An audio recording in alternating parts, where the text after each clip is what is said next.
안녕하세요. 오늘은 모빌리티 왕국을 꿈꾸는 테슬라에 대해서 알아보겠습니다. 제목이 아주 재미있죠. 모빌리티 왕국을 꿈꾸는 테슬라. 오늘은 구독자님들께서 자율주행을 좀 쉽고 재미있게 설명해 달라는 요청이 좀 있으셨어요. 그래서 오늘은 자율주행 FSD 좀 자세히 알아보려고 하고요. 로보택시 이 부분도 재밌는 사실이 좀 있습니다. 그래서 이 부분도 나중에 같이 들어보시면 좋을 것 같고요. 충전 인프라와 에너지 사업은 영상 앞전에 올려드렸는데 또 간단히 요약해서 좀 설명드리도록 하고요. 인공지능 AI와 슈퍼컴퓨터 도조에 관한 부분, 특히 이제 슈퍼컴퓨터 도조에 관해서는 잘 모르시는 분들이 많더라고요. 그래서 실제로 이 테슬라의 FSD를 트레이닝하는 슈퍼컴퓨터 도조에 대해서 어떻게 구성이 되어 있는지, 그리고 어떻게 신경망 훈련을 시키는지 이런 내용들 설명드리도록 하겠습니다. 그리고 최근에 T모바일하고 스페이스X가 함께 프로젝트를 발표했죠. 그래서 테슬라 차까지 인터넷을 연결한다는 발표를 했었는데 그 내용 살펴보고요. 그리고 보험 사업도 있고 그리고 마지막으로 혁신 기업이 갖춰야 할 기본 원칙에 대해서도 알아보려고 합니다. 그래서 오늘은 이러한 많은 내용들, 특히 테슬라로서는 앞으로 무궁무진하게 확장할 수 있는 사업 영역들에 대해서 알아보는 내용이니까 한편의 종합 선물 세트와 같은 느낌으로 영상을 마지막까지 시청해 주시면 감사하겠습니다. 그러면 바로 시작하겠습니다. 자, 오늘은요, 사실은 앞전에 영상을 하나 올려드린 게 있어요. 테슬라 혁신의 상징, 수직 계열화, 기가 캐스팅과 4680 배터리의 비밀, 이 영상인데요. 이 영상에 대한 반응이 또 엄청 뜨거웠습니다. 그래서 참 재미있게 보셨다고 말씀해 주신 구독자분들 많으셨어요. 그런데 이것은 이제 2021년 8월 25일, 작년 8월 달이죠. 그때 포스코 경영연구원에서 테슬라의 수직 계열화에 관한 연구 보고서를 냈었는데요. 상편과 하편으로 나눠서 두 편으로 이제 연구 보고서를 내놓은 게 있었어요. 내용이 너무 좋아가지고 제가 상편은 기가 캐스팅하고 4680 배터리의 비밀, 이 부분이죠. 이 부분은 영상으로 올려드렸는데 반응이 너무 좋아서 그럼 2편도 꼭 제작을 해야 되겠다 이렇게 생각을 해서 오늘 2편을 준비하게 됐습니다. 오늘 2편은 모빌리티 왕국을 꿈꾸는 테슬라라고 해서 자율주행 기술을 오늘 중점적으로 좀 알아볼 내용이고요. 그리고 서비스로 완성되는 수직 계열화라고 해서 여러가지 많은 내용들이 있죠. 앞서서 제가 설명드린 내용들, 그런 내용들 자세히 좀 알아보도록 하겠습니다. 자, 이그제큐티브 서머리라 그래가지고 연구 보고서나 논문을 보면은 앞에 이제 개요라고 나와요. 그래서 개요 부분은 오늘 연구 보고서라든지 논문을 어떠한 주요 내용들을 다뤄보겠다라고 해서 짧게 이렇게 한 페이지 또는 두 페이지로 이렇게 나누는 부분이 있습니다. 이 내용도 이제 같은 내용인데요. 테슬라가 2021년 7월 달에 FSD 구독 서비스를 내놨습니다. 그래서 지금까지 계속 하고 있고요. 버전 업을 계속 하고 있죠. 그래서 그 부분에 대한 건 나중에 좀 자세히 알아보고요. 그 다음에 이 FSD를 발전시키는 것은 바로 AI 하드웨어, 그 다음에 알고리즘, 그리고 이것들을 이제 트레이닝 시키는 슈퍼 컴퓨터입니다. 도조 컴퓨터가 있어요. 그래서 그 부분에 대해서도 뒤에서 알아보겠습니다. 그리고 지금 10만 명의 드라이버에게 베타 버전 있죠. FSD 베타 버전을 배포해 가지고 실주행을 하면서 실주행 데이터를 계속해서 수집을 하고 있습니다. 그러면서 그 데이터를 토대로 해서 또 FSD를 점점 더 완성도를 이제 높여가고 있거든요. 근데 앞으로 이제 연말쯤에 일론 머스크가 와이드 릴리스 하겠다고 했잖아요. 그러니까 미국의 전 드라이버에게, 테슬라 소유주들에게 FSD 베타 버전을 배포하는 와이드 릴리스를 하겠다고 했어요. 그렇게 된다면 진짜 엄청난 데이터가 앞으로 모이게 되겠죠. 그럼 데이터가 지금 돈이 되는 시대니까 그것으로 수익 창출을 엄청나게 많은 부분에서 할 수가 있습니다. 그래서 그런 부분에 대해서 알아볼 겁니다. 대표적으로 보험 사업도 있고요, 로보택시도 있고, 라이드 쉐어링도 있고요. 또 다양한 부분에서 수익을 창출할 수 있으니까 그런 부분도 살펴보도록 하겠습니다. 자, 그리고 이제 충전 인프라 사업과 에너지 사업에 관해서도 잘 모르시는 부분들이 또 있더라고요. 또 기업 쪽에 이렇게 진출하고 있는, 협력하고 있는 그런 내용들도 있으니까요. 그런 내용들 좀 자세히 알아보고요. 그리고 마지막으로는 테슬라가 지금까지 수직 계열화를 하면서 어떻게 혁신을 이뤄왔는가, 그런 부분에 대해서 그 혁신 원칙이라고 하는 것들을 한 4가지로 나눠 놓은 게 있어요. 그런 부분에 대해서도 자세히 살펴보면 나름대로 의미 있는 시간이 될 것 같습니다. 자, 먼저 그러면 자율주행에 대해서 좀 알아봐야 되겠죠. 흔히들 그 자율주행이라고 하면 1단계에서 5단계로 그 나누는 것을 많이들 생각하세요. 그래서 1단계는 운전자가 지금과 같이 운전하는 시스템이고, 5단계는 운전자가 완전히 개입 없이 스스로 알아서 자율주행차가 도로를 운행하는 그런 시스템이다. 그리고 그 단계를 2단계, 3단계, 4단계, 5단계 뭐 이렇게 나눠 가지고 5단계까지 가기 위한 그런 단계들을 나눠 놓았다. 이런 단계로 많이들 이해하고 계세요. 이제 그런 부분도 이제 맞는데요. 테슬라 같은 경우에는 기본적으로 5단계 풀 셀프 드라이빙을 바로 가는 것으로 해서 지금 소프트웨어를 만들었습니다. 그리고 그 소프트웨어의 베타 버전을 계속해서 지금 업그레이드 하고 있는 거죠. 그래서 지금 10만 명의 운전자가 이 FSD 베타 버전, 최근에 10.69.2까지 나왔죠. 그 베타 버전을 운행하고, 거기서 어떤 오류가 생기면 또 오류를 수정해서 새로운 버전을 또 업해서 내놓고, 이런 과정들을 계속 하고 있습니다. 그래서 연말기에 되면 상당히 그 레벨 4에 가까운 베타 버전을 내놓을 수 있다고 해요. 그래서 그 정도의 어떤 수준의 그 베타 버전이 나오게 되면 미국 내에 있는 테슬라 소유주들에게 모두 배포할 수 있을 것 같다. 그것이 이제 일론 머스크의 올해 가장 큰 목표라고 합니다. 그리고 테슬라는 이 풀 셀프 드라이빙을 그 단계별로 나눠 놓지는 않았어요. 처음부터 이제 그 5단계로 가는 걸 목표로 했기 때문에 기능별로 이렇게 한 3가지 정도를 구분을 해 놓았습니다. 그래서 이제 오토파일럿이라 그래서 가장 기본적인 그 기능들이 있어요. 그 앞차와의 그 거리를 조절한다든지, 차선 내에서 다니도록 이렇게 조절한다든지 하는 아주 그 기본적인 기능만 모아서 오토파일럿으로 이제 구성을 해 놓았고요. 그리고 FSD를 사기에 조금 망설여지는 그 테슬라 소유자들이 또 많이 있으니까 그러면은 맛보기 버전쯤으로 해서 중요한 기능들을 내놓으면 한 번쯤 이런 것들을 체험해보고 그 나중에 FSD 풀 패키지를 구매할 수 있지 않겠나 하는 생각으로 약간 맛보기 버전으로 내놓은 게 향상된 오토파일럿이라는 게 있습니다. 그래서 기능별로 이렇게 한 3가지 정도로 나누었는데, 나중에는 FSD를 아마 구독 서비스로 지금 하고 있잖아요. 그 구독 서비스로 하기도 하고 한 번에 또 구매할 수도 있기도 하고, 그래서 아마 나중에는 그 FSD 자체를 그 범용으로 또 내놓을 수 있지 않을까. 그러면은 소프트웨어 수입이 엄청나게 늘어나겠죠. 네, 그런 확장력에 대해서도 지금 많이 그 연구하고 있는 것으로 알고 있습니다.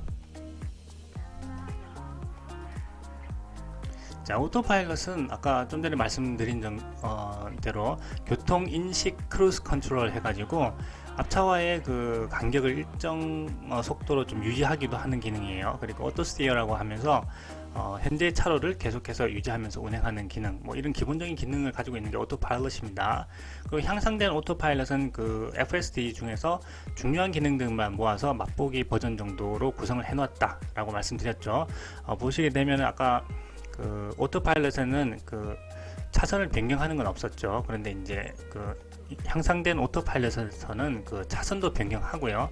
그 다음에 일정 그 내비게이션 고속도를 쭉 따라가는 거죠. 네, 그리고 오토파크를 해서 평행 주차, 직렬 주차도 하고, 그 다음에 차량 호출도 가능합니다. 그래서 앞뒤로 왔다 갔다 하게 할 수도 있고, 스마트 호출이라 그래가지고 자기가 있는 위치까지 또 차량을 호출할 수 있는 그런 기능을 구성을 해서 그 향상된 오토파일럿으로 구성을 해놨다, 이렇게 보시면 되겠습니다.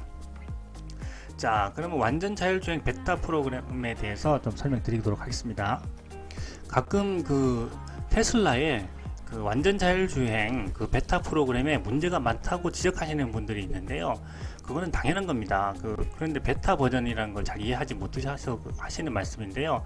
원래 베타 버전이란 게 어떤 프로그램을 기본적으로 내놓고 최종 버전에 이르기까지 그 다양한 문제점들이 이제 발생할 것을 예측을 하고 베타 버전을 먼저 내놓습니다. 그래서 사용을 하고 거기서 또 어떤 문제가 발생하면 오류를 또 수정하고 또 새로운 버전을 내놓고 또 사용을 하면서 또 문제점, 예상치 못한 문제점이 어떤 것들이 있는지 파악하고 문제가 발생했을 때 그 문제점을 다시 해결을 합니다. 그래서 또 버전업을 해서 또 새로운 버전을 내놓는 거거든요.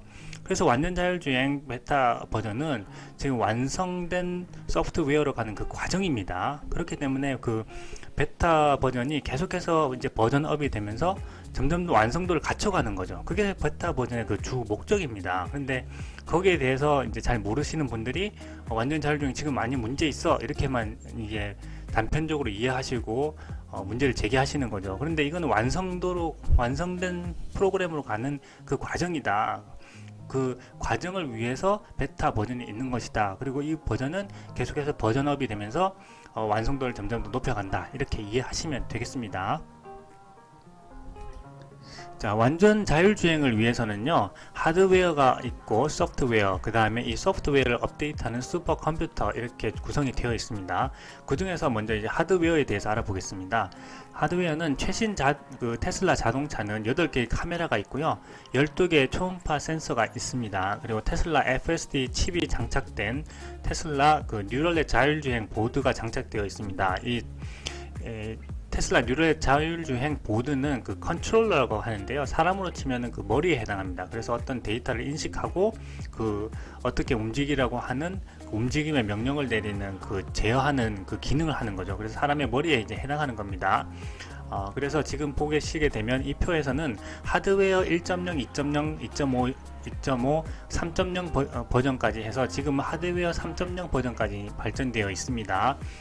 그래서 카메라는 총 8개라고 말씀드렸죠. 그래서 전방에는 3개의 카메라가 있습니다. 전방에는 3개의 카메라, 광각, 넓게 보는 광각 카메라가 있고, 그 다음에 멀리 보는 망원 카메라, 그 다음에 주 카메라가 포함해서 3개가 있고요. 후방 카메라가 또 하나 있죠. 그리고 측 전방 카메라, 즉 왼쪽 전방 하나, 오른쪽 전방 하나 이렇게 2개가 있고, 측 후방 카메라, 왼쪽 뒤, 오른쪽 뒤 해서 카메라 총 2개. 그래서 합해서 이제 8가지 카메라가 있습니다. 그리고 내부 카메라 하나 있는데 요거는 별도로 하나가 있는 거고요. 초음파 센터는 12개가 있습니다.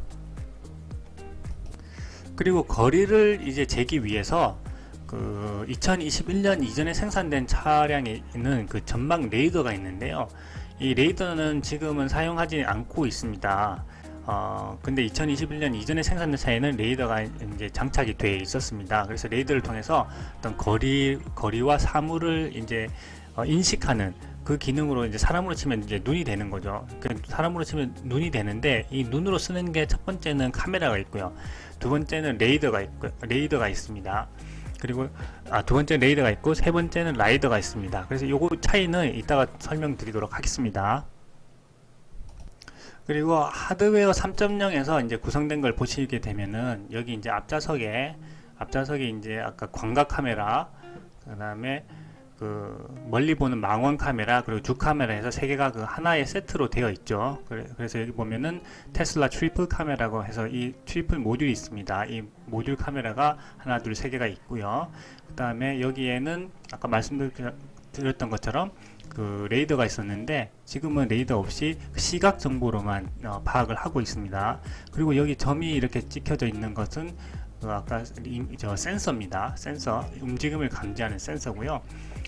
그리고 이 카메라가 이렇게 동그랗게 비어 있는 거는 이제 카메라가 되겠습니다. 이렇게 해서 하드웨어가 구성이 되어 있습니다. 앞서서 제가 이제 컨트롤러는 사람의 머리에 해당한다 이렇게 말씀드렸죠. 그래서 여기 이제 컨트롤러가 설치되어 있는데요. 이 컨트롤러 안에 이 보드가 있습니다. 그리고 이 보드 위에 그 칩이 2개가 있고요. 각각의 칩은 CPU와 그 다음에 NPU, GPU 뭐 등으로 이제 구성이 되어 있습니다. 그런데 이 칩이 왜 2개냐? 이 칩이 각각의 기능을 수행합니다. 각각의 연산을 해요.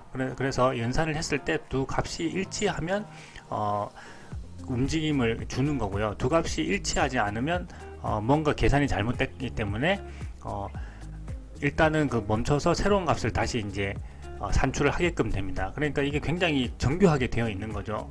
이제 왜냐하면 잘못된 명령을 내릴 수가 있는데 칩을 두 개로 나눠서 각각의 연산을 수행하면서 서로의 이제 오류를 검증하게끔 하는 거죠. 그러니까 FSD가 그 하드웨어가 얼마나 정교하게 잘 되어 있는지 알 수가 있습니다. 그리고 여기 보면 이제 NPU라고 되어 있는데요. NPU는 신경망 훈련을 시키는 겁니다. 그래서 신경망 훈련, 이 데이터를 시각 데이터를 보고 그것을 사람의 팔과 다리로 이렇게 사람 같으면 팔과 다리로 움직이는 것처럼 이 카메라에서 들어오는 그런 정보들을 가지고 여러 가지 신경망 훈련을 시켜서 움직임을 내리도록 하는데 그것이 바로 이제 NPU의 기능입니다. 그래서 여기 칩을 조금 더 자세히 이제 살펴보면요.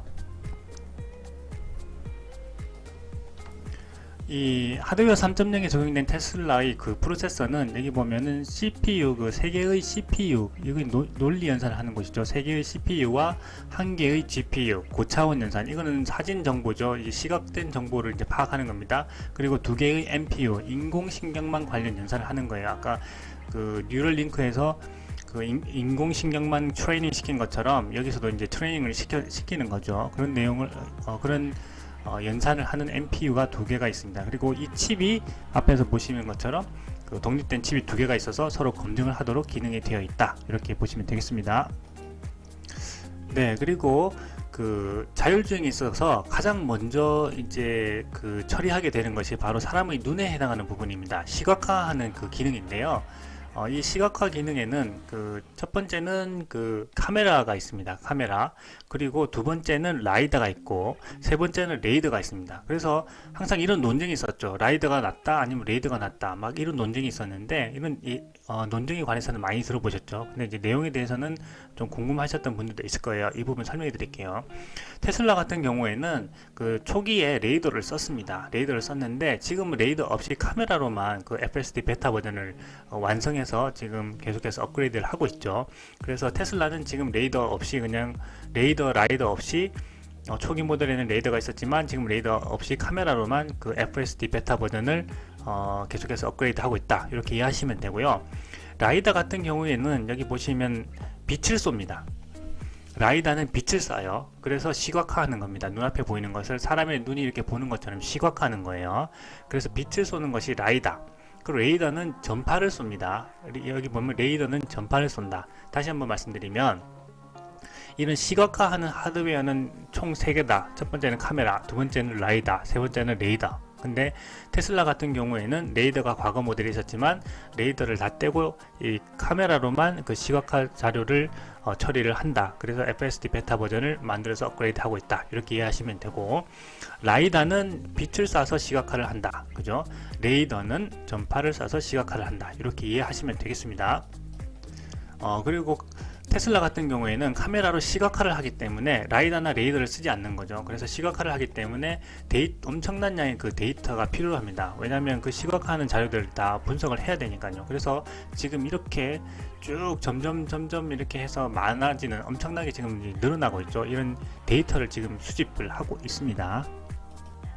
자, 그러면은 시각화 했을 때 어떻게 보이느냐를 좀 보면 자세히 구분을 하실 수가 있으실 거예요. 그래서 왼쪽을 보시면 라이다로 시각화하는 장면입니다. 라이다로 보게 되면은 이렇게 지금 사물이 보인다, 사물을 파악한다는 것을 아실 수가 있고, 오른쪽은 레이더입니다. 레이더로 시각화하면 이렇게 보인다. 그러니까 컴퓨터가 이렇게 본다는 이야기입니다.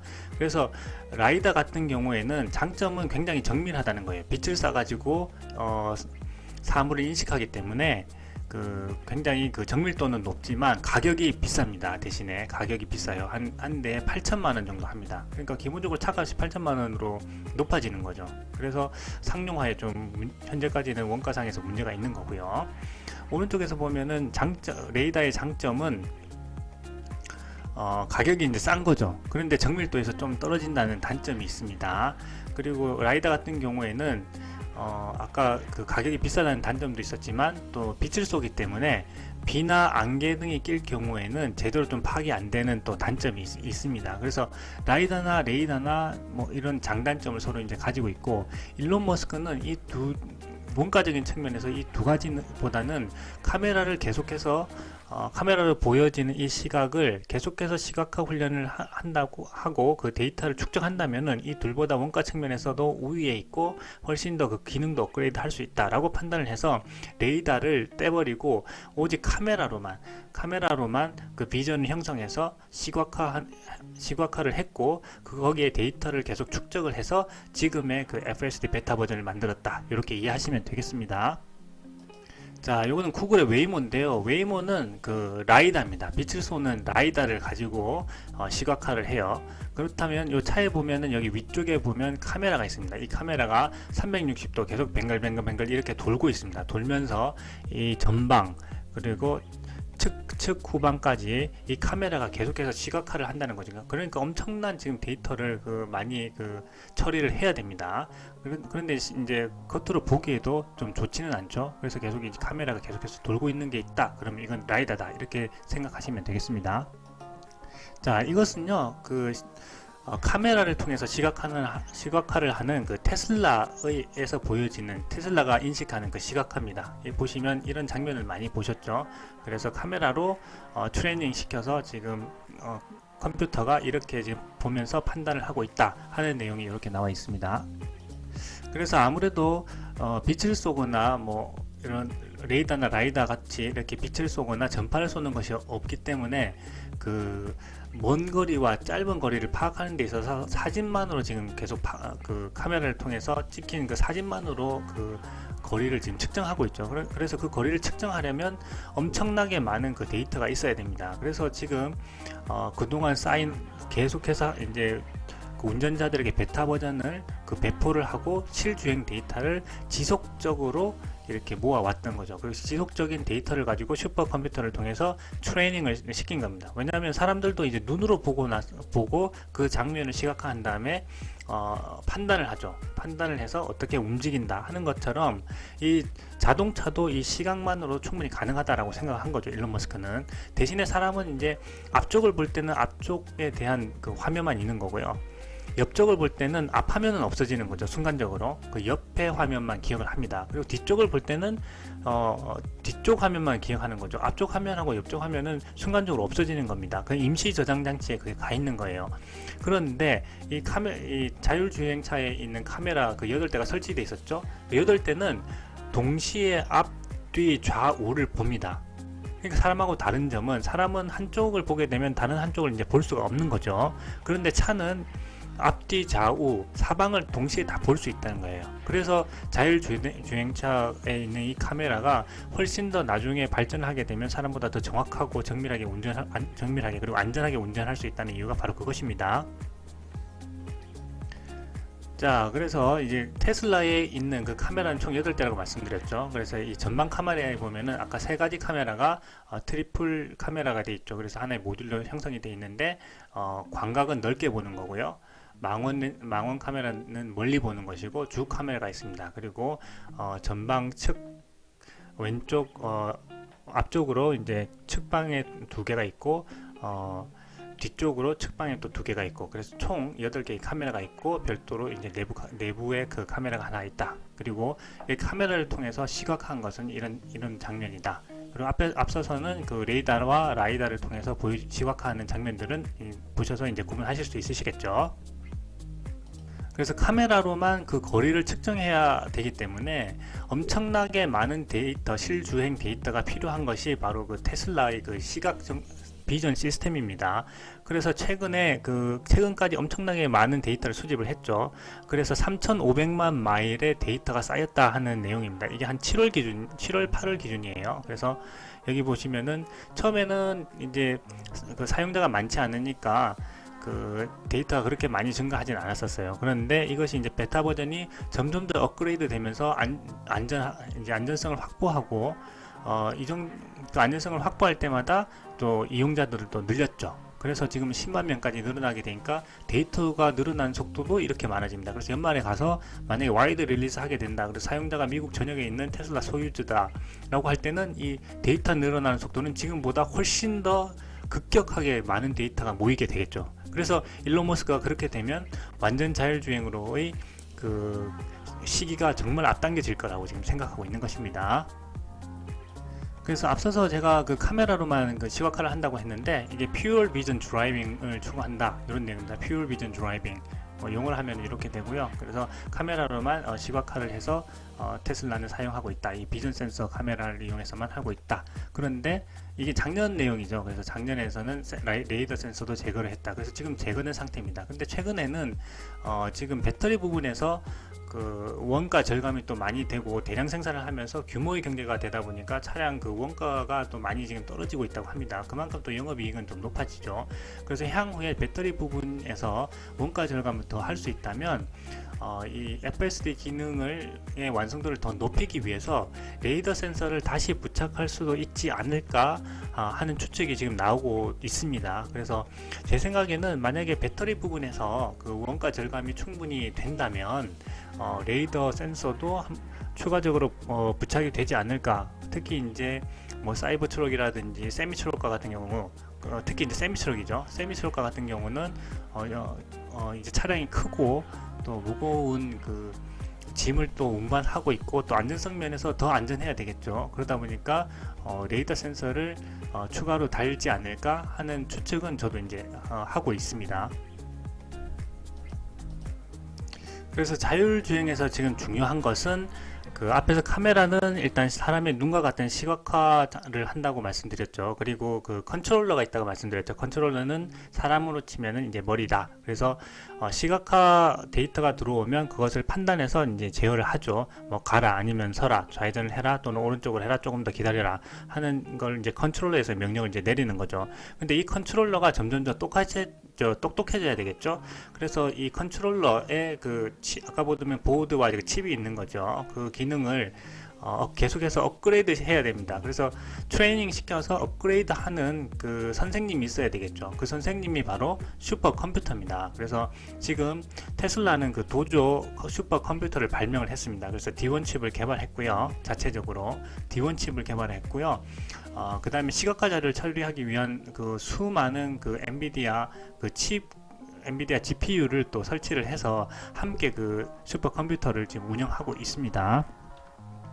그래서 여기 보면은 그 도저 컴퓨터가 작년 내용인데요. 세계 5위 수준의 컴퓨팅 파워를 가지고 있다 이렇게 되어 있는데 이 슈퍼컴퓨터의 그 순위는 좀 기준에 따라서 좀 달라질 수가 있습니다. 여기서는 처리 능력의 그 슈퍼컴퓨터를 활용했다고 했는데 컴퓨팅 파워로 봤을 때 세계 5위 수준이라는 건데 또 뒤에 보면은 GPU의 이 기준으로는 또 7입니다. 지금 그래서 어떻게 해서 GPU 기준에 이제 7로 되느냐 그걸 잠깐 설명드리면은 수천 개의 그 AI 엔비디아의 그 A100 그 GPU를 이제 설치를 합니다. 그래서 D1 칩과 함께 시각화를 또 전문으로 처리하는 그 엔비디아 칩이 필요하죠. GPU가 그 엔비디아의 GPU를 그 처음에 1년 전에는 5,760개가 있었습니다. 그런데 1년 사이에 1,600개를 추가를 한 거죠. 그래서 7,360개로 이제 엔비디아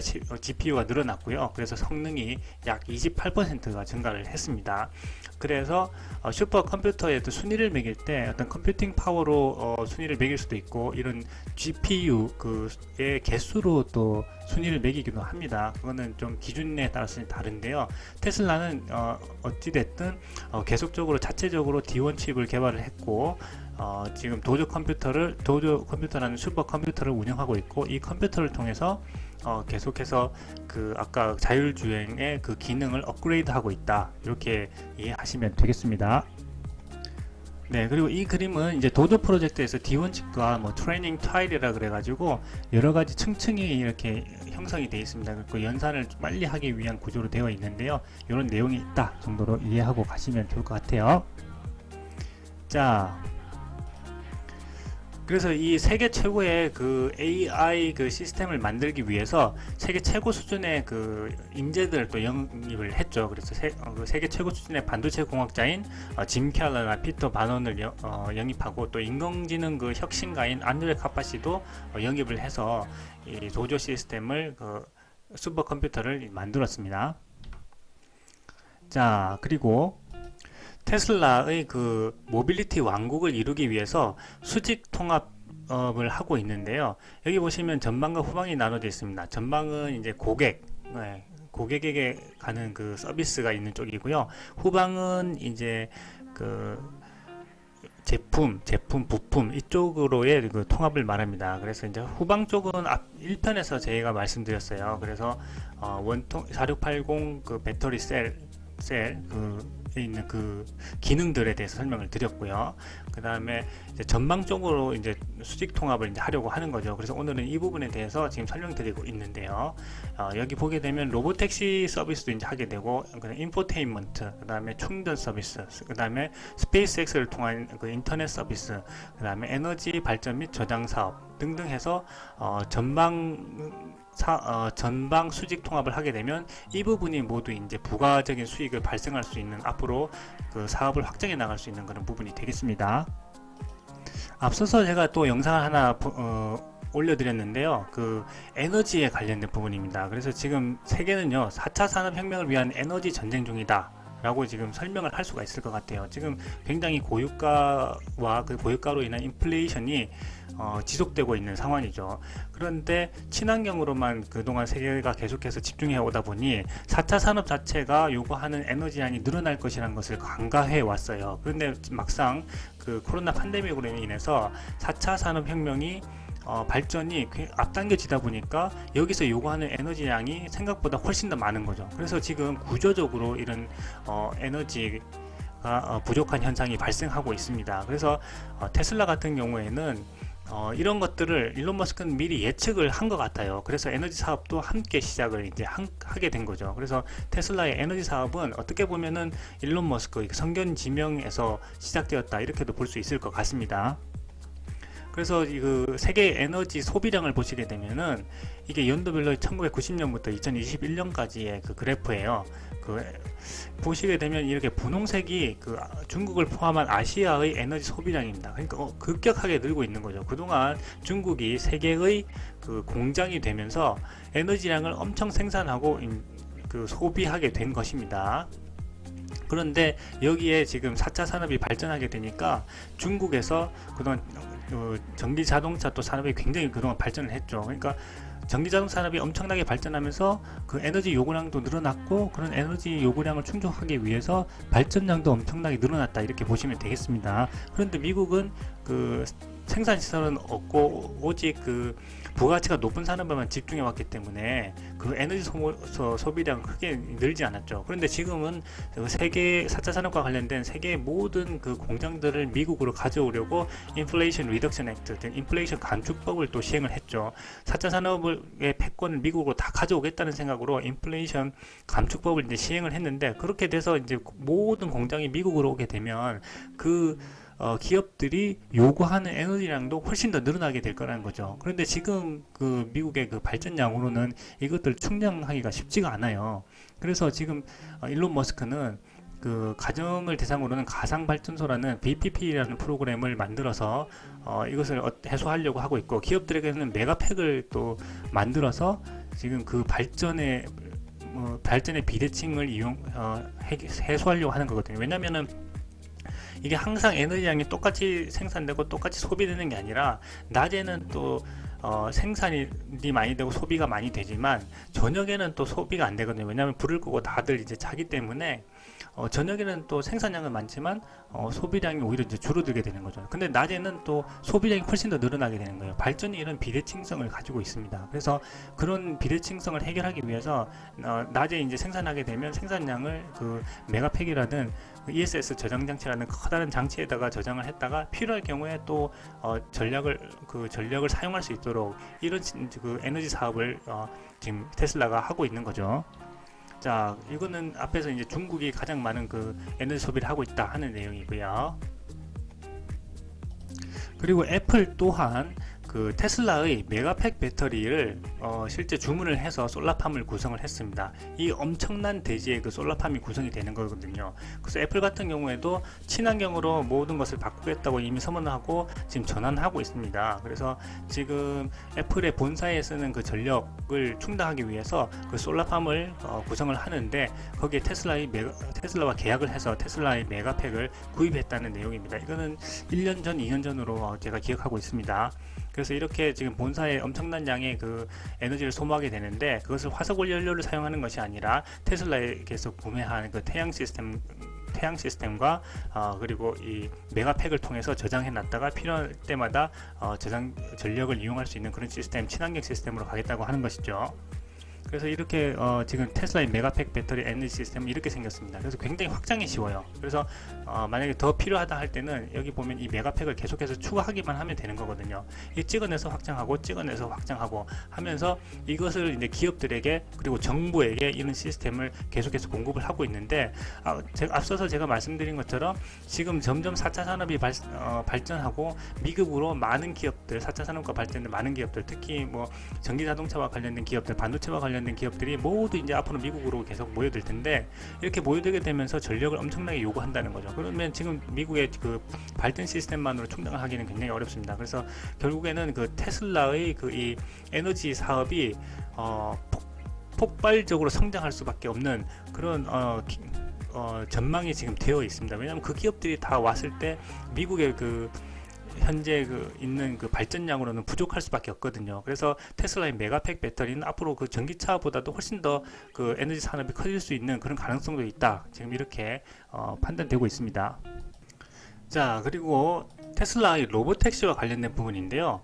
저는 테슬라의 로보택시가 만약에 시작을 한다면 라스베가스의 땅속에서 시작이 될 것이다, 이런 추측을 하고 있습니다. 왜냐하면 작년에 그 테슬라 CEO 일론 머스크가 그 땅굴 파는 회사인 그 보링 컴퍼니의 그 CEO이기도 하죠. 그래서 작년에 라스베가스의 땅속에 고속도로를 팠는데요. 거기를 이제 이름을 루프라고 합니다. 그래서 그 루프에 지금 루프가 완공이 되어서 그 루프에 그 테슬라의 자동차가 계속해서 다니고 있습니다. 여기서는 지금 CNBC죠. CNBC의 저널리스트가 나와가지고 이 루프가 개통할 때 이 루프에 대해서 설명하는 그런 장면인데요. 이 라스베가스에는 그 큰 긴 도로가 있습니다. 그 도로를 스트립이라고 해요. 이 라스베가스의 스트립을 이 루프를 통해서 가게 되면은 2분 내에 가능하다고 합니다. 그래서 라스베가스에서 에스컬레이터 타고 내려와 루프 스테이션으로 내려가면 차를 타고 그 터널을 이동 가능하다. 이 루프는 땅속 터널을 말한다. 그래서 라스베가스 컨벤션 센터 루프는 복잡하고 붐비는 컨벤션 센터를 이동하는데 이용이 된다. 그래서 지금은 운전자가 운전을 하고 있는데, 앞으로는 로보택시 자율주행이 서비스가 허락이 되고 법과 제도가 정비가 된다면 최초의 서비스는 이 라스베가스의 지하 땅굴인 루프에서 시작되지 않을까, 로보택시 서비스가 여기서 시작되지 않을까 하고 제가 추측을 하고 있습니다. 특히 이제 작년 그 1월 달에 세계 최대 IT 가전 박람회인 세스 기간 중에 이 루프를 통해서 17,000명의 승객을 실어 날랐다고 합니다. 여기는 보링 컴퍼니가 실제로 땅굴을 파는 그 장면이죠. 그래서 루프 공사는 2년 만에 이제 완공이 되었는데요. 비용도 스테이션까지 포함해서 5,300만 달러 정도 들었다고 합니다. 현재 그 62대의 테슬라 자동차가 시간당 4,400명을 이동시킬 수 있게 설계되었다고 합니다. 그러니까 엄청나게 많은 승객을 빠른 시간에 이동시킬 수 있게 되는 거죠. 그래서 지금은 운전자가 운전을 하고 있지만 곧 자율주행으로 바뀔 것으로 기대하고 있고, 만약에 로보택시 서비스가 시행된다면 저는 이 루프가 있는 라스베가스에서 처음 그 서비스가 시행되지 않을까 생각하고 있습니다. 그래서 이 루프를 통해서 출구는 지금 3개가 되어 있는데요. 계속해서 이제 출구를 늘리면 되겠죠. 그래서 자기가 원하는 출구로 나가면 되는데, 여기 루프에서 지금 나오고 있는 테슬라 차가 나오고 있는 장면이고, 그리고 앞으로 로보택시가 된다면 그 로보택시를 호출하는 이 앱은 이런 형태가 되지 않을까 하고 상상해보는 이 그림도 함께 지금 되어 있습니다. 그리고 테슬라의 또한 부가가치 산업으로 하나는 바로 테슬라 보험입니다. 지금 테슬라 보험은 출시가 됐어요. 그래서 개개인이 운전하는 이제 스타일이 모두가 다르죠. 어떤 운전자는 굉장히 안전하게 운전을 하고, 어떤 운전자는 좀 위험하게 운전을 하는 경우가 또 있을 것입니다. 그런데 그렇게 해서 사고 나는 비율도 다 다르게 되는데, 지금의 보험 시스템으로는 그 운전자들을 구분해서 그 보험료를 책정할 수가 없어요. 그런데 테슬라 같은 경우에는 데이터가 모든 운전자의 주행 데이터가 다 쌓인다는 말이죠. 그래서 그것들을 통해서 이제 AI로 이제 분석을 하게 되면 그 운전자가 얼마나 안전하게 운전을 하는지, 얼마나 그 위험하게 운전을 하는지를 파악해서 그 그 운전자에 맞게끔 보험료를 책정할 수 있게 된다는 거죠. 그래서 거기에 맞게끔 보험료를 책정하는 그 보험을 지금 이제 사업을 지금 시행을 했고요. 지금 거기에 따라서 그 차별화된 보험료 서비스를 운영하고 있다고 합니다. 그래서 점점 더 이 서비스가 확대될 거라고 해요. 그리고 또 하나 기대되는 것이 바로 스페이스X가 하고 있는 스타링크 서비스와 그 테슬라의 그 협업입니다. 그래서 지난번에 제가 이제 설명드린 것은 그 제조 쪽에서 원가 혁명을 이루었던 것이 바로 기가프레스라고 말씀드렸죠. 그 기가캐스팅 한 번에 찍어내는 것으로 인해서 약 한 170개의 공정이 사라짐으로써 생산량을 극대화하고 그 다음에 퀄리티도 굉장히 높였다고 말씀드렸는데, 그 기가캐스팅의 기술을 이 스페이스X 우주선과 그 로켓을 만드는 그 노하우에서 그대로 가져왔다, 이런 내용을 제가 이제 말씀을 드렸죠. 그리고 또 하나는 이제 스타링크인데, 스타링크는 이제 저궤도 위성을 이용해서 위성 인터넷을 제공하는 서비스입니다. 그런데 최근에 일론 머스크가 이야기를 했죠. 앞으로는 테슬라 자동차에서도 이 위성 인터넷을 이용할 수 있게 된다는 거죠. 그래서 만약에 저개발 국가라든지 약간 후진국에서 인터넷 서비스가 제대로 제공되지 않는 국가들은 인터넷을 할 수가 없겠죠. 그런데 그럼에도 불구하고 이 테슬라 차를 만약에 사게 된다면 테슬라가 이런 위성 인터넷과 연결되기 때문에 인터넷 서비스를 이용할 수 있게 되는 거죠. 그렇게 된다면 저개발 국가에서도 충분히 그 테슬라를 구매할 그 동기가 또 부여된다, 이렇게 볼 수가 있겠습니다. 그리고 최근에 T-모바일과의 스페이스X가 협업하는 그 프로젝트를 발표를 했는데요. 이 프로젝트에 대해서 제가 그 두 가지 영상을 또 올려드렸습니다. 그래서 이 두 가지 영상을 보시면 구체적인 내용을 보실 수 있으실 거예요. 주요 내용은요, 그 우리가 쓰고 있는 이 핸드폰에 그 스페이스 X의 스타링크 위성 인터넷에서 제공하는 그 위성 인터넷을 그 개인의 핸드폰에 연결할 수가 있다는 겁니다. 이것을 이제 미국의 그 3위 그 통신기업인 T-모바일과 프로젝트를 진행을 해서 내년부터 시범 사업을 이제 진행하게 된다고 합니다. 프로젝트의 이름은 Above and Beyond Coverage고요. 말 그대로 무한한 곳으로 연결하겠다, 이런 내용이거든요. 그래서 2022년 8월 25일 스타베이스에서 이 발표를 합니다. 이 두 명의 그 CEO가 발표를 하게 되죠. 그러면서 사람들의 큰 환호를 받고 드디어 이제 테슬라 자동차도 위성 인터넷을 연결해서 이용할 수 있겠구나, 그러면 점점 더 많은 사람들이 테슬라 차를 사겠구나 하는 것을 우리가 여기에서 알 수 있게 되는 거죠. 그래서 이 프로젝트는요, 그 스페이스X의 그 위성이 있습니다. 위성에서 인터넷 서비스를 제공을 하죠. 그 위성 인터넷을 그 핸드폰 네트워크인 T-모바일의 무선 네트워크에 일단 연결을 합니다. 그리고 이 T-모바일 네트워크에는 대부분의 스마트폰이 연결되어 있죠. 근데 이 스마트폰이 그 인터넷이 연결되지 않는 그런 지역도 있습니다. 그 미국은 워낙 땅덩이가 이제 넓다 보니까 인터넷이 터지지 않는 부분이 있는데, 그럴 때는 이 위성 인터넷하고 연결해가지고 인터넷을 사용할 수 있게 된다는 거고, 그리고 이제 이건 이제 미국에서의 그 시스템이 되겠죠. 그런데 이제 다른 나라로 더 확장을 하게 된다면 그 역할은 또 T-모바일이 하게 되는 거죠. 그래서 다른 나라의 통신사들하고는 로밍을 통해서 또 연결하는 겁니다. 그럼 로밍 서비스를 통해서 서로 연결을 하게 되면 그 네트워크, 무선 네트워크에 있는 핸드폰으로 다시 또 스페이스X의 그 위성 인터넷을 또 연결할 수가 있게 된다는 거죠. 그러면 전 세계를 커버하는 통신 서비스를 제공할 수 있게 된다는 겁니다. 그래서 이러한 내용들을 볼 때 지금 테슬라는 전기 자동차를 파는 그 전기 자동차 회사로만 평가하려는 사람들이 있는데, 지금까지 제가 설명드린 이 많은 내용들을 본다면 이 사업의 확장성이 무한하다는 것을 아실 수가 있을 겁니다. 정말 저는 이 내용들을 다 보면서 지금 빠르게 그 내용들을 설명하고 있는데요. 그럼에도 불구하고 시간이 이렇게 많이 지금 흐르고 있어요. 보면 그 자율주행 FSD 같은 경우에도 자율주행 그 FSD 소프트웨어를 완성하고 난 후에 이것을 소프트웨어를 구독 서비스로 또 바꾸고, 그리고 만약에 법령으로 해서 다른 자동차 회사에도 판매할 수 있게 된다면은 이 소프트웨어에서 나오는 그 수익이 엄청나게 이제 늘어나게 된다는 거죠.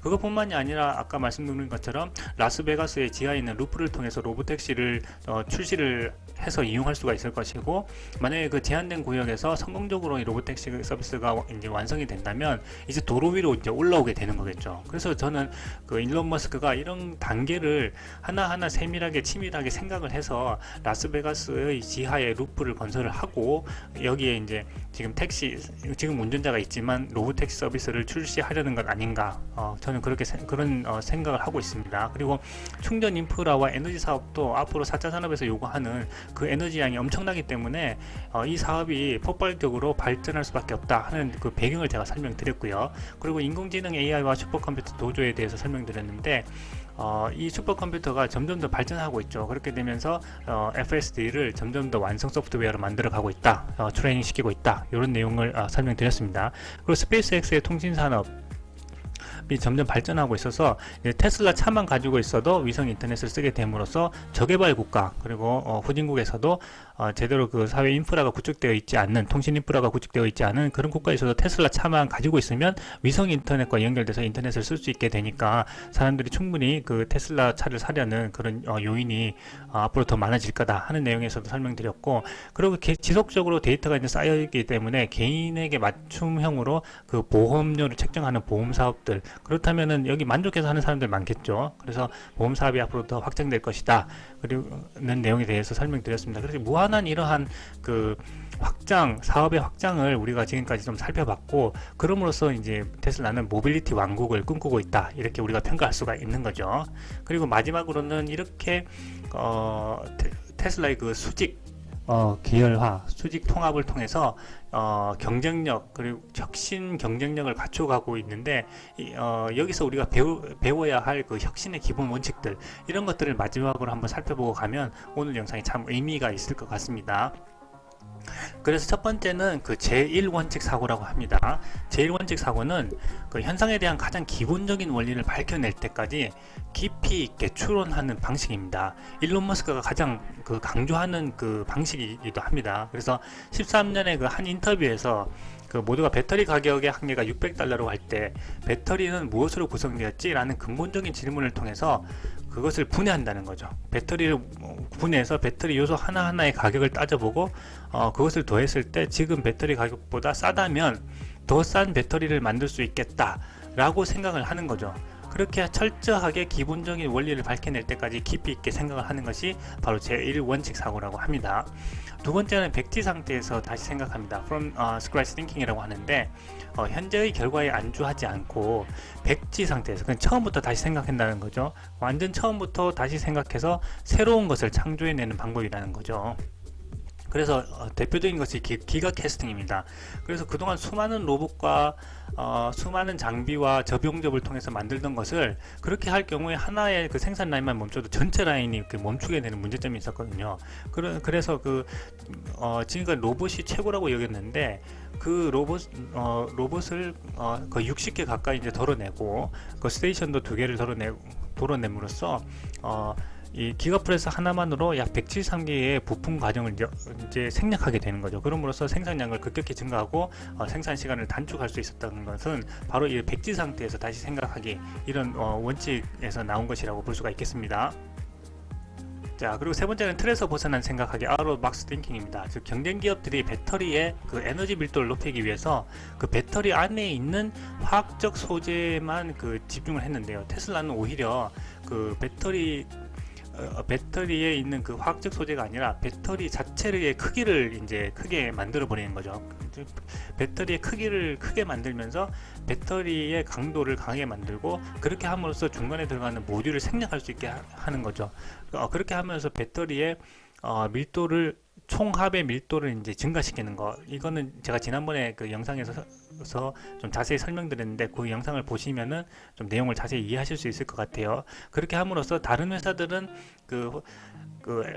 배터리 그 안에 있는 화학적 소재만 집중했지만 이런 틀에서 벗어나 가지고 에너지 셀 자체를 키우고 그 내부적 그 외부를 감싸고 있는 모듈을